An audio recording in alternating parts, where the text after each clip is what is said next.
Welcome to The B-Listers, a podcast about movies. Each week, we'll discuss a different movie, whether it's a new release or a silent film from almost 100 years ago. We'll leave no stone unturned. I'm Benji. I'm Brendan. And this week, we watched Jim Henson's Labyrinth. Who did we both agree on this, or did you recommend it? I don't remember. It was my idea. Was your idea? I have it on my list of movies to watch. Ah, man.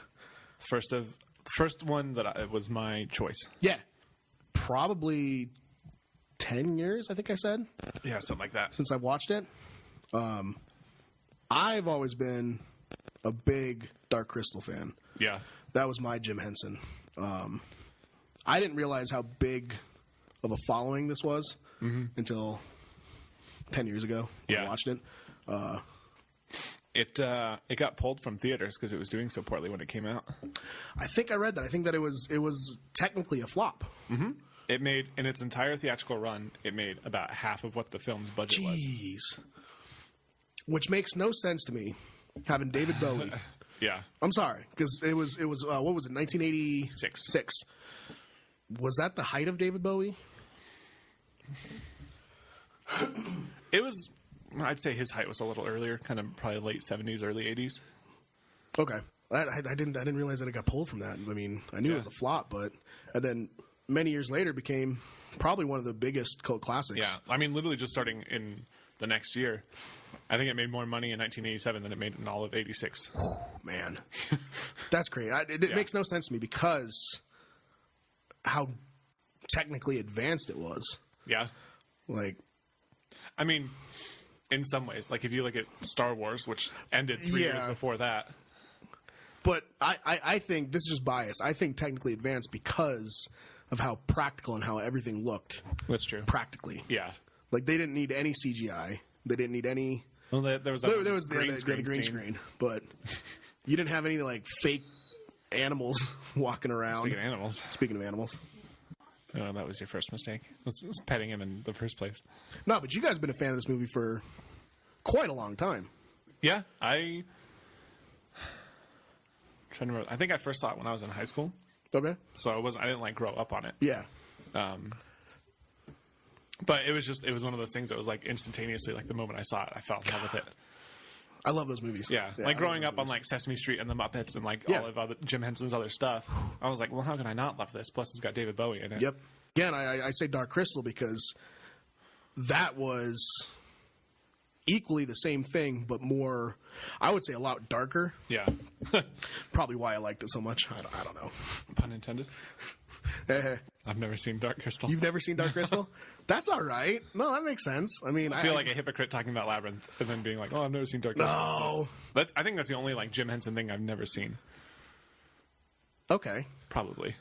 Well, I mean, I'm sure there's like, in terms of like mainstream. Yeah. Like, I never watched Fraggle Rock, but I knew what it was. Yeah. I've seen some of Fraggle Rock. What was the other? He did another show. Didn't he do another show?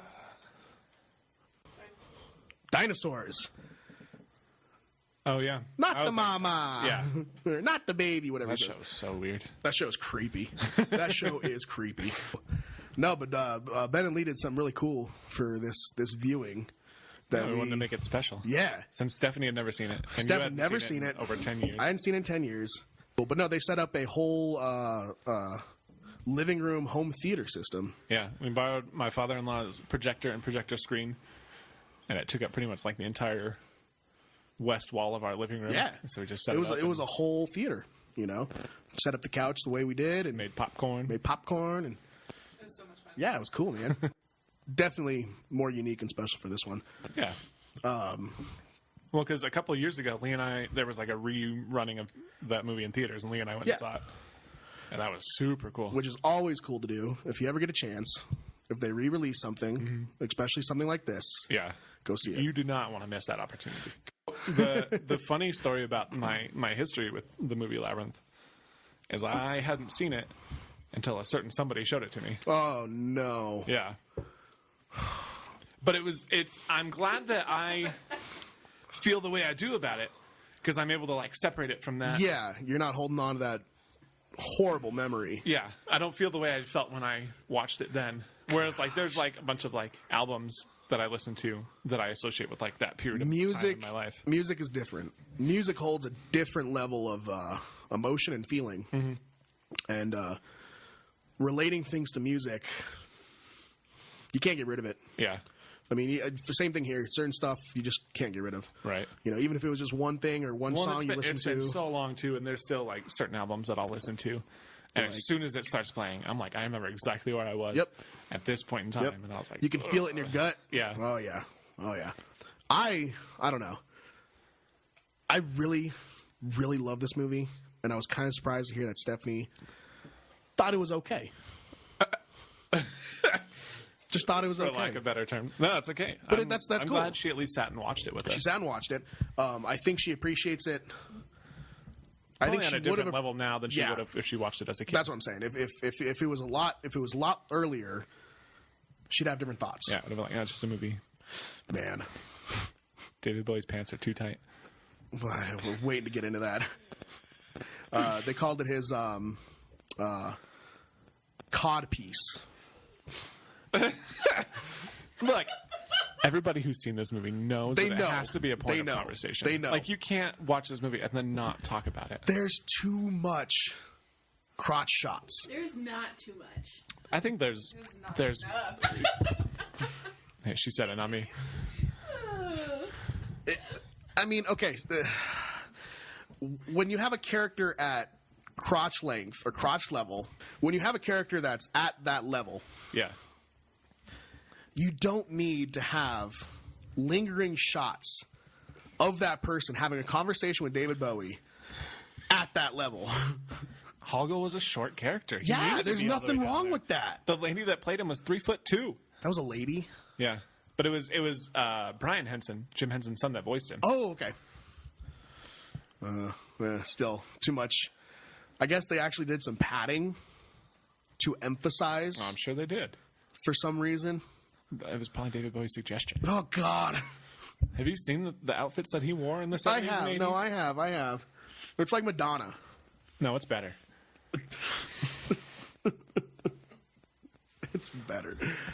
But yeah, no, that was a lot of conversation right there of David Bowie's crotch. Yep.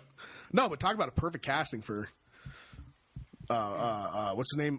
Jareth. Jareth. I was gonna say Jared. Close. The Goblin King. The Goblin King. I believe he. So they that at the time of this, there was talks of doing Lord of the Rings. Right. Same time. Back in the day, there's been talks for Lord of the Rings for a while. They were considering Bowie for Gandalf. Oh, you said that they were considering Bowie, but I didn't know what for. For Gandalf. And And after glad this that movie he took came this. out, whoever was in charge of the writing or whoever in charge of the rights, right. nah, we're good. We don't need David Bowie. So this movie, it thankfully took him off the short list for Gandalf. I'm trying to imagine it. in That's my what I'm brain, saying. and it's I say it's thankful. literally impossible. Long, I just can't Singing. imagine him with a beard. singing. There'd have to be a breakout in a song with some dwarves running around. I don't know. At crotch height. At crotch height. Oh, goodness. Watching this made me actually buy the movie. Hadn't owned it. Never have. Yeah. So I'm glad it's in the collection now. It's funny because we both own it now, but we watched it on HBO Max. We streamed it, Jennifer Connelly starring. Young, what was she like? 13? 14? Early teen years, yeah. I think for any kid in that kind of movie, Yeah. she did a pretty good job. I mean, it was just the right amount of cheesy, so it's not like her acting was really that. Well, it fit for the times. I mean, in mid-1980s, and the kids complaining about, it's not fair. Yeah. You're not fair. It kind of fit, Yeah. But the whole... Yeah. Her, yeah. It just wasn't Complaining. the main point of the movie with her acting. I would say the biggest achievement of this movie is the freaking puppets, man. Yeah. Anything Jim Henson's attached to. There was some really, really good puppeteering in this movie. The whole scene of her dropping down that hole With all those hands. with all the hands... yeah. Like, I love how Benji says, like, I would love to be in a meeting with Jim Henson. Be like, how many faces can we make out of hands? Because some faces are like 3 or 4 hands, some are like 8 or 9 hands, a lot of hands. And there are all these people in one close contact, not social distancing. Well, it's because it was almost 40 years ago. Yeah. COVID was not even a thought on anyone's mind. No, but it's really cool. I mean, the characters themselves, which a mix of puppeteering and animatronics. Yeah, because Hoggle, it was the actress who played him was in like the suit, and they had like, I think it was like 4 or 5 people controlling his face. Wow. One of the funniest things I read about it is that the Hoggle he just keeps making noises throughout the movie. He goes always like, oh, ah! Yeah. It was so his mouth was always open, so the lady acting could see. So they actually had. So they just took advantage of that. Yeah. They were just like, we just got to keep making him make noise. Just random noises. Yeah. What's his name? I think the best character that was made was the little frickin' rat. What was it? Sir Didymus. Didymus. Best character next to the worm. I think Ludo's my favorite character. Oh, Ludo. Is it because you feel like Ludo a little bit? Sometimes. Just a big old used to open things. Yeah, covered in hair. I can relate to that, buddy.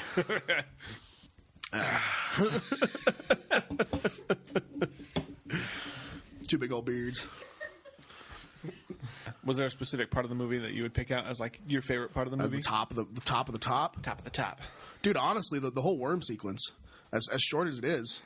Hey, me? No, I'm just a worm. No, I'm just a worm. No, that was perfect. I mean, I thought that was just... Just that little conversation they had was great. And it's like you never see the character again. You know, just a little tiny little fun thing thrown in there. I do like Bowie's first song. Yeah. That was, I think, the best song of the entire movie.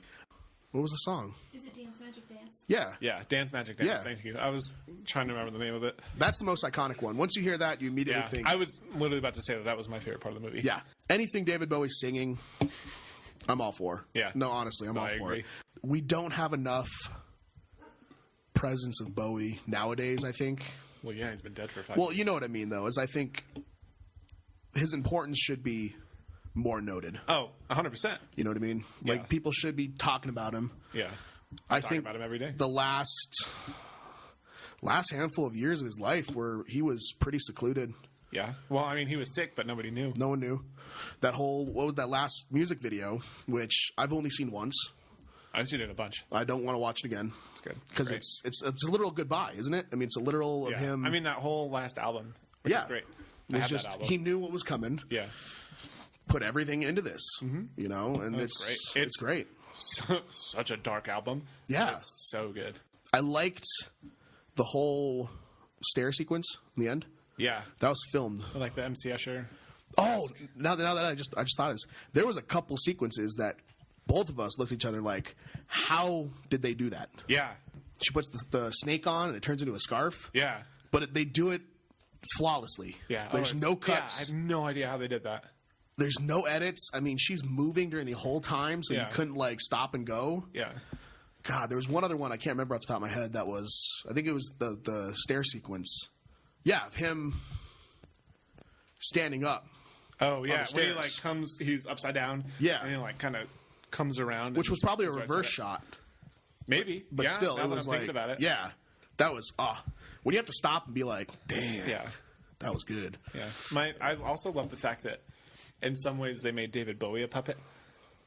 Okay, When he was like doing with the crystal balls, and they had the guy like behind him doing it's called contact juggling. I didn't know that. I didn't know that he had somebody doing that for him. A real like professional, because it's like a real thing that people do. No, it reminds me of, there's a couple instances they did the same thing. Two big ones. One, Titanic. Uh-huh. So James Cameron is the one drawing Rose during that whole sequence. The second one, Deliverance. There's a sequence in Deliverance of the little boy going a banjo playoff with one of the characters. And this little boy is playing the banjo. It's one of the most iconic songs you'll hear that you know is from this movie. Same thing. Boy wasn't playing. Right. Guy behind him playing the So, songs yeah. for him. So it's been used, but I didn't know that. I think it was This used was so something. well in this instance. Like you could literally, it was like a front shot of David Bowie, Yeah. and it was just you would just assume that was his arm.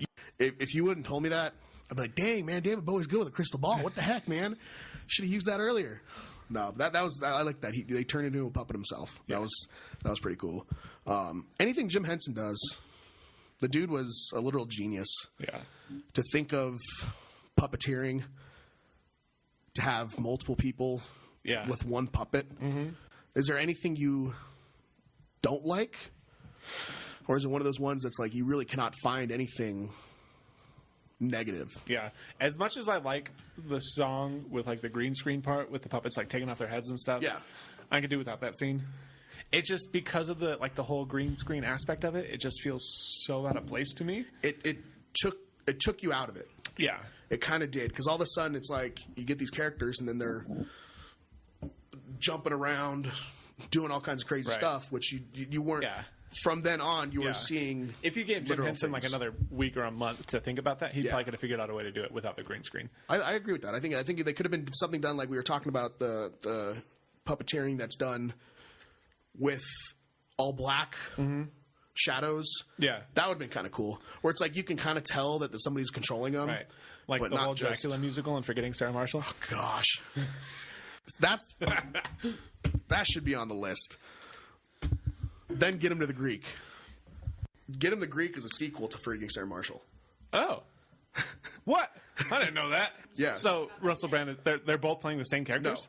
So Jonah Russell Hill's Brand playing is. a new character, but Russell Brand is playing All the snow. All the snow. That's funny. I didn't know that. Yeah. I'll definitely have to watch that now. So they're in this, and getting to the Greek, they're in this limo, and they're watching TV, and it's Sarah Marshall's TV show. oh, crime And- scene yeah. of crime. And so Russell Brand looks over, he's like, I dated her once. That's so funny. Yeah, man. Oh, you'd love getting to the Greek. I do like that it's an older film that doesn't need an extravagant ending. Yeah. And I miss that. I miss old movies or movies in general that have one ending. Yeah. That just ends. Or just a happy ending in Just a general. happy ending in general. Like everything just comes full circle. It stops. Right. That's that. It's reminiscent of old 1930 movies, 1940 movies like Frank Sinatra, Uh-huh. 1950s, all that kind of stuff. The ending of the movie wasn't the highlight. Right. It was everything that happened. And then, of course, you can have a 30-second scene, one line, Yeah. the movie's done. Yeah. You know? That's all you need. That's all you need. This is an example. They didn't need some big old fight sequence, Right. tease endings. Yeah. They didn't need Sarah, like, is it Sarah? They didn't need, like, a big scene of Sarah, like, reconnecting with her No. dad and stepmom. It was because that's not what the audience is thinking about during Right. this movie. Exactly. They don't- like that's not the main focus No. of the movie. So I really like that. I like that it was an hour and It was like 30? Hour 40? I think it was an hour 20, Hour 20? something like that. That's the perfect time for that kind of I think movie. it was like 102 minutes or something like We're that. too spoiled in this day and age to get 3-hour movies, which work Right. for some, and not so much for a lot of them. Right. No, I think I'll definitely be revisiting it Yeah. soon. I think anybody that loves puppeteering Yeah. or fantasy Yeah. or just to get lost in If a you movie, just want to sit and watch a movie and not take anything seriously, if you just don't And want just to, have if you don't fun. want to think for an hour and a half, yeah. it's a great movie for that. And there's a lot of laugh out loud moments, man. Oh, There's it's a good, lot yeah. of good It's moments. funny. Like the whole, like the Bog of Eternal Stench. Oh God, So good. one of the one of the most vile feeling scenes. Oh, it's so funny. Because they had, again, I want to be in the room with Jim Henson. Where he's like, all right, I need a crew just to make these sounds. Yeah. Who's willing? Yeah. Who do we got? Show me something, you know? I got a vat of beans and microphones. But yeah, that was almost too practical. I feel like you couldn't do it any other way. Yeah. And I feel like that's the best way to portray that kind of, I don't know, situation. That kind of, yeah, I'd say situation. What do kids find? Yeah. That's true. No, it's true. But I just so can't. funny. I can't get over the fact that this was a flop. I can't get over the fact that people are watching it when this came out and did not like it. Yeah. Well, and it's a bummer too because it was Jim Henson's last feature film. That was his last feature before he film, died. and he died of cancer, right? Yeah. He was probably struggling through this movie because it was only 2 years after this. 4 years after 1990. Mm-hmm. Gosh, that's just. Well, I'm glad it was this one. Yeah. I'm glad he put all this effort into this movie because it was worth it. Yeah. Good old Jim Henson, man. Good old Jim Henson. Yeah. Yeah, I Sorry, definitely. I'm thinking about it. Get a little sad. We went to the Jim Henson exhibit that came through. That's Albuquerque right. Last year. Yeah. That was a lot of fun. You got to see. We got to see Jareth and Sarah's outfits from the ball scene. Yep. Which was really cool. Her dress was gigantic, and I never realized how tiny of a person David Bowie was. He wasn't super tall, but he was very skinny. Definitely one to check out. Definitely one to show your kids. Yeah. You got kids around, please watch it. Just try it. I mean, it's fun. dated. It's worth it. But holds up. Yeah. There's movies out there that are dated that don't hold up. Then you have this and Jurassic Park. Yeah. No matter what you show Jurassic Park, it's going to, as if you're watching it for the first time. Mm-hmm. Every time. Jinx, you owe me a Coke. How about you beer? How about that? That's cool, me. Well, thank you guys for listening to this episode. Yeah, this one was a lot of fun. This was a We had a quick couple one. delays, but We're starting something new here pretty much after this one. We got a special week coming up. Yeah. Which I'm excited about. What I'm excited about is we're going to start digging into Benji's brain about what he loves. Everything Benji loves. Yeah. We're going to be talking a lot about music. Yeah. Which should be fun. I'm excited for that. I did my homework. I'm glad. You're going to be proud. Yeah. Okay. We'll see in 2 weeks when we're back on our movie conversation. Yeah. We'll be talking about the new Mortal Kombat movie. Yeah. That'll be fun. Yeah. But, yeah, thanks, guys. It'll be fun.